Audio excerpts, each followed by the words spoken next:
1절에서 8절 말씀까지 보겠습니다.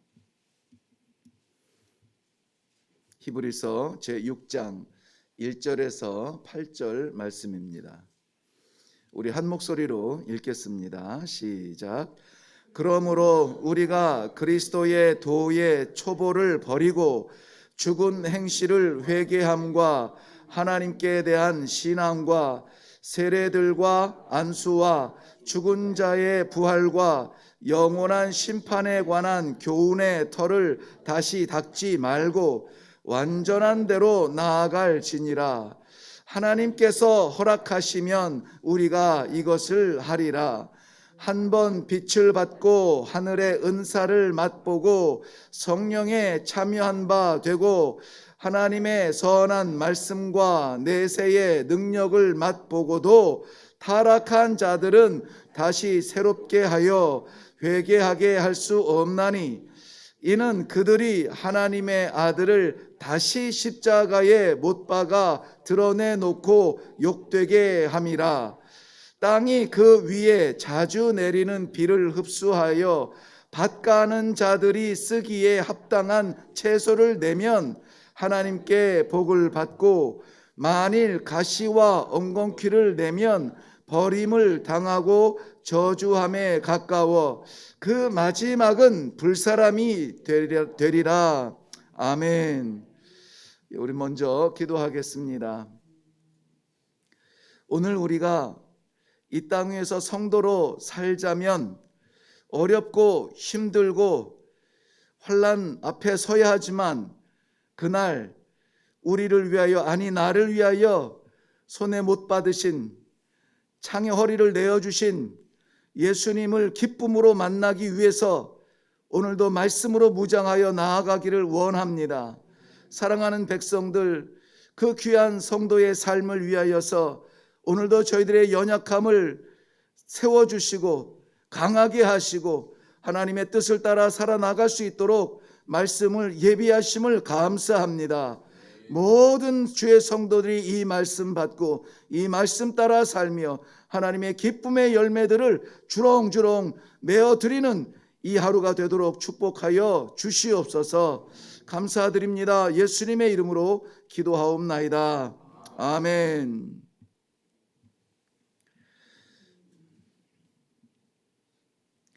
어제 우리는 어린아이라는 제목으로 말씀을 나누었습니다. 어린아이, 예수님의 품에 안긴 순수하고 아름다운 뜻이 아니라 성장하지 않는 하일랜더 증후군 기억이 나시나요?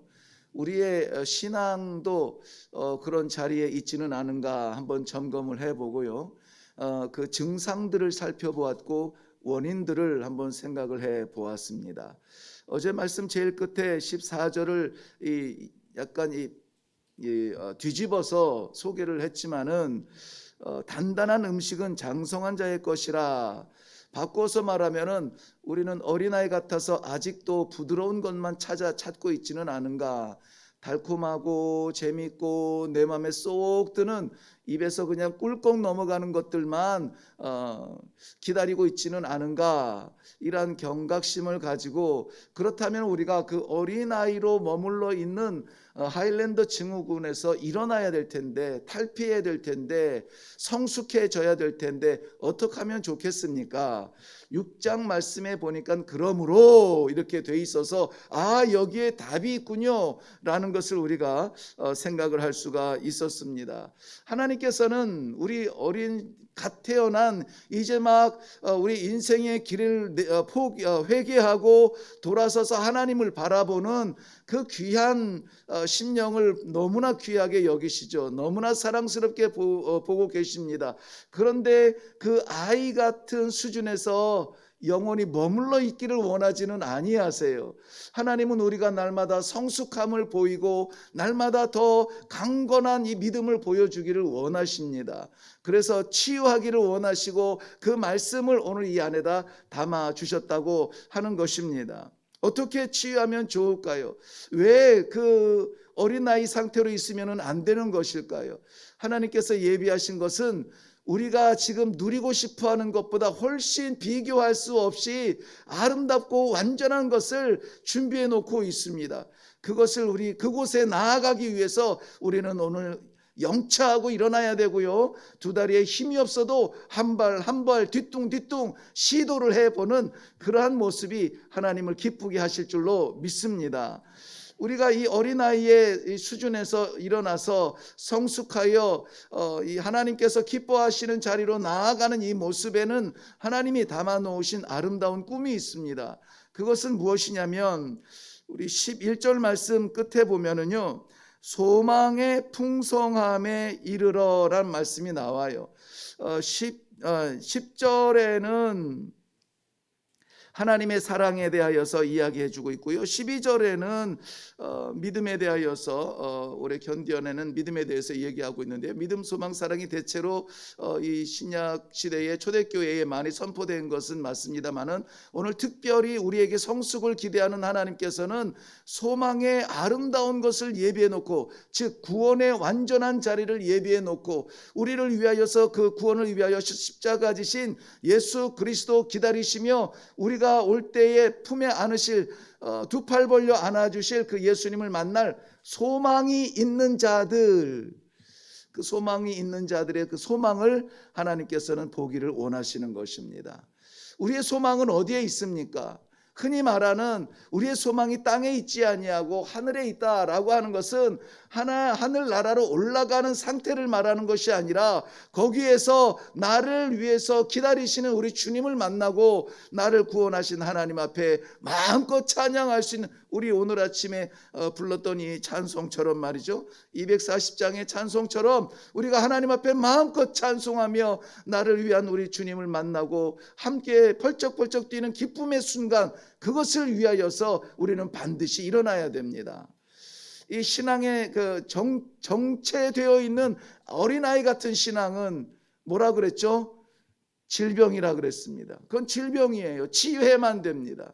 어떻게 치유해야 될까요? 오늘 말씀 중심으로 해서 몇 가지만 살펴보고 그 치유를 위하여서 좀 아프지만 주사바늘도 맞아야 되고 좀 어렵지만은 입원도 해야 될 수도 있고요. 깊은 기도의 자리에서 세상 것 내려놓고 하나님과 대면해야만 하는 그러한 수술의 시간이 필요할 수도 있습니다.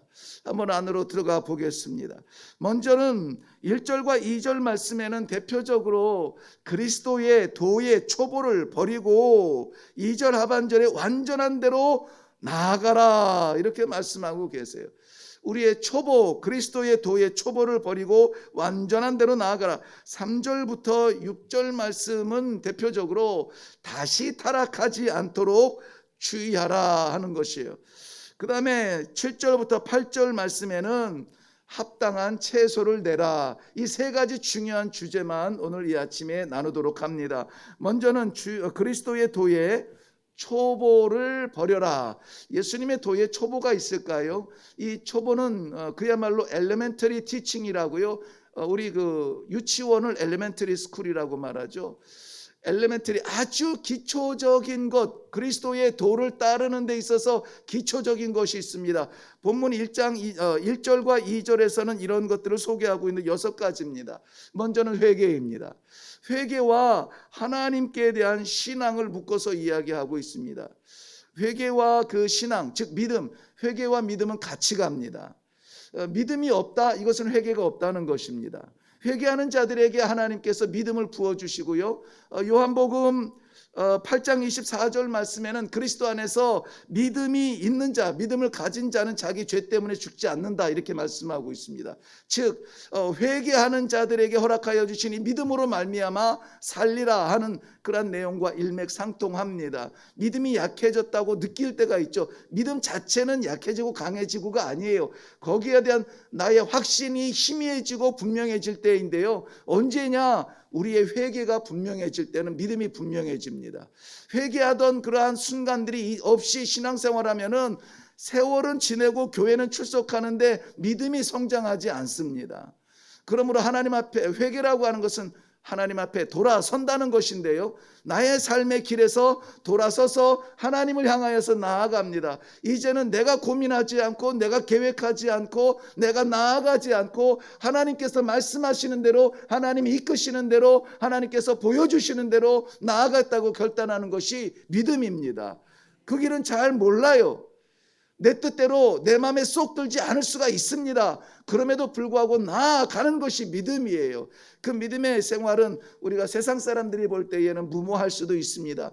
회개하지 않은 사람의 눈에는 무모합니다. 회개하지 않은 사람들에게는 가치가 없습니다. 회개하지 않은 사람들에게는 바보 같아요. 그런데 하나님 앞에 내가 나를 주장하였던 내 주권으로 나를 통치하였던 그 자리를 회개하고 내려놓고 하나님을 바라보면은 제한적 삶이 아니라 영원한 삶이 열리는 것입니다. 부끄러운 삶이 아니라 하나님께서 멸관을 씌워줄 영광의 삶을 살게 된다는 것입니다. 그러므로 회개는 중요합니다. 그러므로 회개는 믿음의 안내자요, 하나님께서 믿음을 주고 싶어하는 그 그릇을 치우는 일이 회개인 것입니다. 무언가 신앙생활에 있어서 불편한 게 있거든 회개해야 합니다.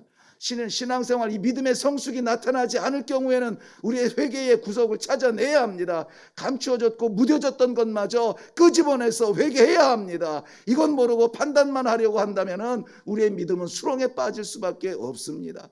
하나님을 믿지 아니하고 사람을 믿게 됩니다. 하나님을 믿지 아니하고 나를 믿게 됩니다. 그러므로 하나님을 믿는 사람들은 반드시 회개와 믿음의 동반이 일어나야 된다라고 말하고 있는 것입니다. 그 다음에 세례를 말합니다. 세례는 가시적으로 죄를 씻는 것입니다. 물에 씻는 것입니다. 그러나 그 의미로는 예수와 함께 죽고 예수와 함께 부활한다는 믿음의 표현입니다. 그리고 예수와 함께 나아간다라고 하는 그러한 신앙의 표현입니다. 물로 씻어서 우리의 부끄러움들이 다 씻어진 다음에는 예수로 옷 입고 예수의 향기 나타내며 예수의 그림자처럼 함께 나아가겠다는 그러한 결단을 말하고 있습니다. 그 다음에는 안수를 이야기합니다. 이 안수는 크게 세 가지 의미에서 안수를 했는데요. 우리 구약에서 안수할 경우를 한번 생각하시면은 일단 죄의 전가입니다. 제사를 드리는 사람들이 제물을 가지고 왔을 때 제사장 앞에서 스스로 이 제물에게 안수하죠. 그것은 나의 죄가 이 제물에게 전가되기를 바라며 전가되었습니다라고 하는 그러한 표시예요. 그러므로 무엇인가가 이렇게 죄가 전가될 때에 안수했습니다. 그런데 이 안수는 또한 사명자에게 주시는 안수로도 쓰이게 됩니다. 머리에 손을 얹고 그리고 기도하여 사명을 주시기도 하시죠. 그리고 이 안수는 부모가 아버지가 자녀들을 축복할 때에 그 머리에 손을 얹어 안수하며 축복을 합니다. 이것이 그리스도를 만난 사람들이 누리는 그러한 아주 기초적인 지식이라는 것인데요. 그 다음에 중요한 것이 죽은 자의 부활과 하나님의 영원한 심판에 대해서 이야기해 주고 있습니다. 고린도전서 15장 말씀에 보면은 부활이 없으면은 이 복음이 헛된 것이라고 말하고 있습니다. 그 복음은 무엇이냐면 예수 그리스도의 성육신과 십자가의 사건이 복음이 된다는 것을 증거하는 것인데 부활이 없다면 그런 것이 다 아무것도 아니라는 것입니다. 그러므로 이 부활은 그만큼 확실합니다. 무엇만큼 확실합니까? 십자가로 말미암아 우리 모두가 구원받았다는 것만큼 부활은 확실한 것입니다. 부활에 대해서 우리 인식 속에는 없습니다. 사람의 경험 속에는 없습니다. 그래서 예수님께서 친히 보여주신 것입니다. 그래서 내가 부활의 첫 열매가 되고 나를 따르는 모든 자들이 다 부활할 것이라는 것을 우리 모든 성도들은 믿음으로 따라가고 있습니다.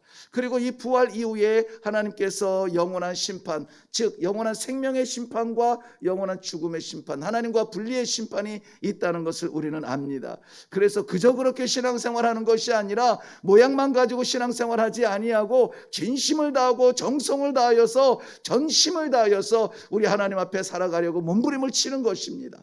감추어진 것도 없도록 하나님 앞에 진실하게 살아가려고 그렇게 말씀 앞에 서는 것입니다. 이것이 그리스도 안에서 우리들에게 허락하여 주신 초보적 도라면은 이거 벗어나라는 거예요. 여기에 머무르지 말라는 것입니다. 이거 우리가 지금 다 아는 얘기 또 했습니다. 여기에 머무르지 말라요. 그러면은 어떻게 합니까? 완전한 대로 나아가라는 거예요. 나아가라. 앞으로 나아가라는 것입니다. 완전한 것은 무엇입니까? 완전한 것은 온전한 것을 말하는데요. 고린도전서 13장 10절 말씀에 보면은 지금 우리가 볼 때는 눈으로 거울로 보는 것처럼 희미하지만 온전한 것이 올 때에는 얼굴과 얼굴이 보는 것처럼 분명하리라. 이 두 가지로 해석하는데 하나는 하나님의 말씀입니다.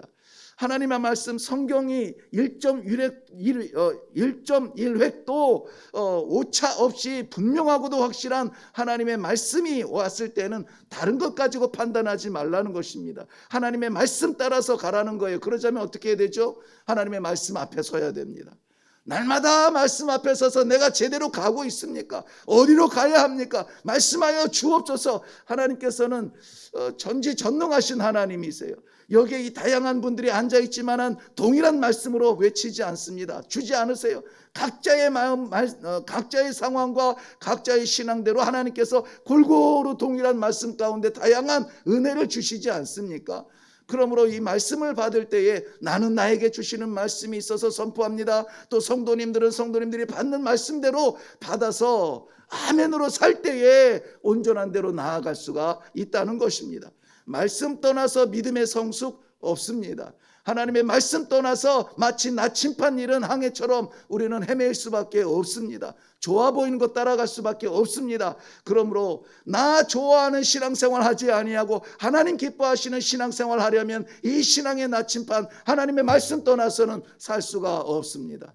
하나님께서 완전한 대로 나아가라고 말씀하실 때는 그저 하나님께서 말씀하여 주시는 이 귀한 하나님의 말씀을 붙들고 사시기를 바랍니다.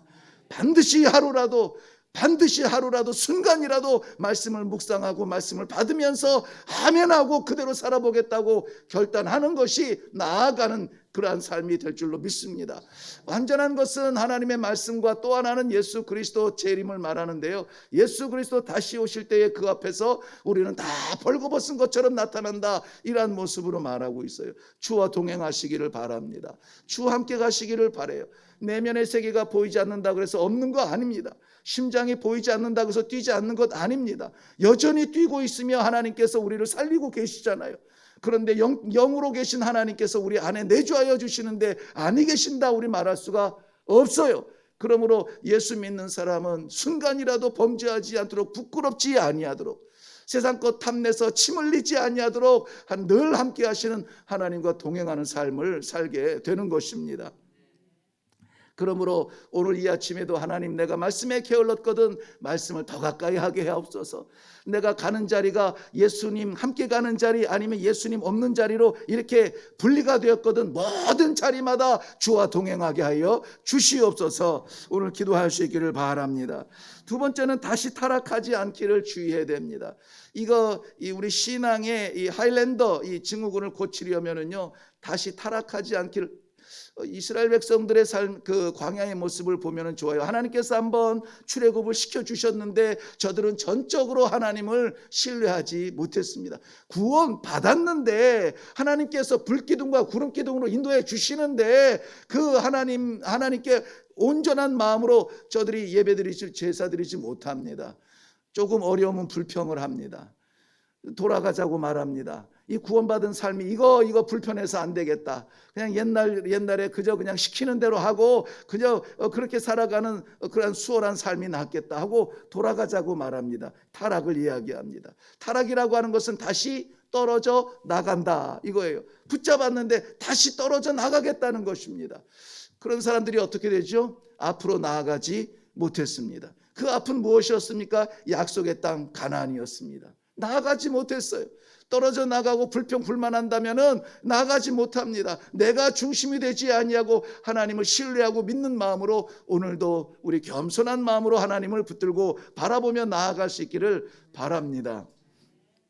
마지막으로는 오늘 본문 말씀을 한번 보시면요, 7절 8절 말씀 보면 땅이 그 위에 자주 내리는 비를 흡수하여, 비를 받습니다. 비가 없는 게 아니에요. 비가 땅에 내립니다. 그런데 밭가는 자들이 쓰기에 합당한 채소를 내면 하나님께 복을 받고, 밭가는 자들, 이 비를 내리신 하나님의 합당한 그러한 열매를 내면 하나님께서 기쁨이 되고, 9절 8절 말씀, 만일 가시와 엉겅퀴를 내면 버림을 당하고 저주함에 가까워 그 마지막은 불사름이 되리라. 합당한 채소를 낸다는 것은 무슨 말씀입니까? 행실의 열매를 말하죠. 행실의 열매. 우리들에게 허락하신 그 숱한 은혜를 받고도 우리가 하나님 없는 사람처럼 살지 아니하고, 우리에게 허락하신 이 귀한 기회를 사서 하나님의 귀한 생명의 열매를 내고, 순종의 열매를 내고, 기쁨의 열매를 내고, 열매를 맺어드릴 수 있도록 우리는 노력해야 됩니다. 하나님께 맺어드리는 이 합당한 채소는 어떤 이념적인 것이 아닙니다. 상상의 어떤 열매가 아니에요. 이건 우리 삶에서 실제적으로 나타나야 되는 그러한 열매를 말합니다. 하나님께서 우리에게 구원의 단비를 내려 주셨습니다. 그럼 구원의 단비에 맞는 그러한 열매를 내야 됩니다. 사랑의 단비를 내려주셨어요. 사랑의 열매를 맺어야 됩니다. 용서의 단비를 내려주셨어요. 용서의 단비를 내야 됩니다. 언제까지 갇혀 있을 겁니까? 깨트리고 일어나서 하나님께서 주신 은혜의 단비를 맞았으면 은혜의 삶을 살아갈 수 있도록 오늘도 힘쓰고 애써야 합니다. 그러므로 비를 주신 하나님께서 내리실 때에 우리는 두려워할 것이 아니라 오히려 기대하며, 하나님 나를 어디로 인도하십니까? 하나님 나를 누구에게 인도하십니까? 어떤 상황에 나를 보내십니까? 하나님 가신 그 자리에서 내게 베푸신 이 은혜의 열매를 오늘 반드시 맺어 드리겠습니다. 다짐하고 결단하는 기도의 시간들이 되시기를 주님의 이름으로 축원합니다. 기도하겠습니다. 우리를 영원히 어린아이의 자리에 버려두지 아니하시고, 하일랜더 증후군의 그 질병으로 죽게 하지 아니하시고, 치유하시며 낫게 하시며, 이제는 성숙하고 자라나서 말씀의 용사가 되어서 마지막 시대의 믿음의 사람으로 하나님 앞에 충성 다하는 모습 보기 원하시는 아버지, 오늘도 말씀 받아서 치유의 방법을 알았습니다. 말씀하여 주신 것 받았습니다. 아버지, 우리가 익숙한 이 신앙의 자리에서 머무르지 아니하고 완전한 대로 나아갈 수 있도록 저희들의 담력을 허락하여 주시옵소서. 타락하지 않도록 하나님, 우리를 꽉 붙잡아 주시는 아버지의 손 우리도 붙잡게 하여 주시옵소서. 합당한 채소를 맺기 위하여서 이 시간에 기도하며 나아갈 때 하나님 아버지 허락하여 주신 은혜의 단비 아래서 마음껏 풍성한 열매로 하나님 앞에 내어드리는 귀한 삶들이 되게 하여 주시옵소서. 감사드립니다. 예수님의 이름으로 기도하옵나이다. 아멘.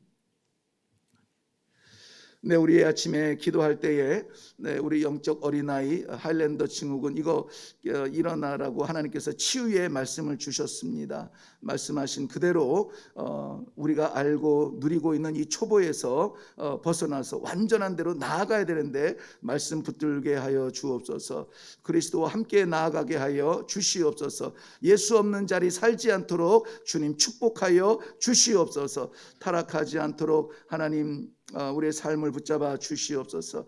그리고 삶에 합당한 성도의 열매를 맺을 수 있도록 오늘은 받는 사람이 아니라 열매를 맺는 사람으로 한번 나아가도록 주님 도와주시옵소서. 우리 다 같이 기도하며 나아가도록 하겠습니다. 그리고 잠시 한 며칠 제가 좀 말씀을 못 드렸지만 여전히 그 구조와 또 회복 가운데 있는 우리 튀르키예와 시리아의 그 영혼들을 위하여서 복음을 만날 수 있는 기회를 허락하여 주옵소서. 기도하시고 그리고 각자의 기도로 내려가도록 하겠습니다. 우리 같이 기도하겠습니다.